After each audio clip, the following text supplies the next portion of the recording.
សួស្តីពុកម៉ែបងប្អូនទាំងអស់គ្នាបាទថ្ងៃនេះមានត្រាក់ទ័រមួយគ្រឿងទៀតហើយបាទត្រាក់ទ័រហ្នឹង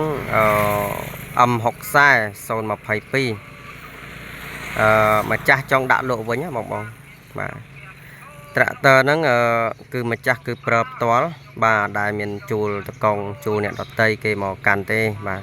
គឺម្ចាស់កាន់ដៃមួយតែម្ដងបាទហើយចំណែកសាច់ឈាមទឹកថ្នាំគឺនៅមើលទៅសមរម្យបងប្អូនណាបាទនេះបាទគឺអាចទទួលយកបានណាប៉ុណ្ណឹងណាបងប្អូនណាបាទចំណែកកែបគឺនៅកែបបបវេសិនហើយឧបករណ៍បញ្ជាប្រើប្រាស់គឺនៅទាំងអស់បងប្អូនណាបាទគឺនៅស្អាតតែម្ដងហើយចំណែកឡាមគឺបាទគឺឡាមនៅល្អនៅស្អាតហើយបាទគឺឡានម្ចាស់ទើបដូរថ្មីបាទឡាមណាបាទអញ្ចឹងបងទិញទៅមិនចាំបាច់ដូរឡានទៀតទេបាទនេះគឺសាច់ឈាមនេះគឺនៅស្អាតស្មើទាំងអស់បាទហើយនិយាយពីកង់វិញយើងបានកង់នៅកាឡាល្អ4គ្រាប់នេះមុខក្រោយបាទកង់គឺនៅកង់កំណើតរបស់វាកង់សេនណាបងណានេះកង់សេនកង់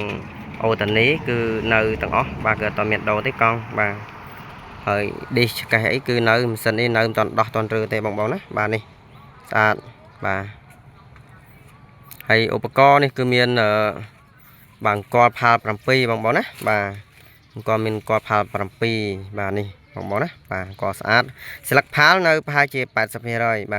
អញ្ចឹងប៉ុណ្ណេះគឺនៅល្អនៅច្រើនយើងយកទៅប្រើបានតែម្ដងបាទហើយចំណែកបាទប្រអប់លេខពងក្រោយគឺនៅស្អាតទាំងអស់បងណាអត់មានជ្រាបមានសើមទេបាទគឺនៅស្ងួតស្អាតធានាជូនបាទហើយមួយទៀតប្រព័ន្ធបូមបញ្ជាគឺនៅល្អនៅស្អាតនៅលើកនៅប្រើបានលឿនរហ័សបងណាបាទគឺបញ្ជាក់ជួនឲ្យបានជ្រាបច្បាស់តែម្ដងបាទ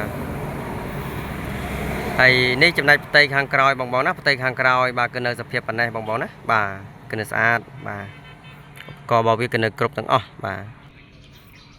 អញ្ចឹងបើសិនជាពុកម៉ែបងប្អូនមានតម្រូវការចង់បានត្រាក់ទ័រកុំព្យូទ័របាទមួយទឹកអីអាចមកមើលនឹងត្រាក់ទ័រមួយគ្រឿងនេះបានណាបាទអាចមកមើលបានបាទធានាថាត្រាក់ទ័រនៅស្អាតមិនសិនប្រអប់លេខគឺនៅរត់ស្ងាត់ទាំងអស់ពងមុខពងក្រោយគឺនៅល្អនៅស្អាតទាំងអស់បងណាបាទធានាជូនបាទហើយឧបករណ៍ប្រើគឺនោះមានគប់នៅខាងក្នុងគប់បាទនេះគប់បាទគឺមានមួយឈុតតែម្ដងបងបាទអញ្ចឹងបងអាចមកមើលបានបាទធានាថាមកមើលឲ្យមិនខកទេបាទអត់ខកជើងទេត្រាក់ទ័រហ្នឹងបាទមកមើលទៅគឺដឹងច្បាស់តាមអ្នកទិញគាត់ពេញចិត្តហើយបាទពោះតម្លៃក៏ធូរសមរម្យទៀតបាទចំណែកខ្ញុំមានប៉ុណ្ណេះបាទចែករំលែក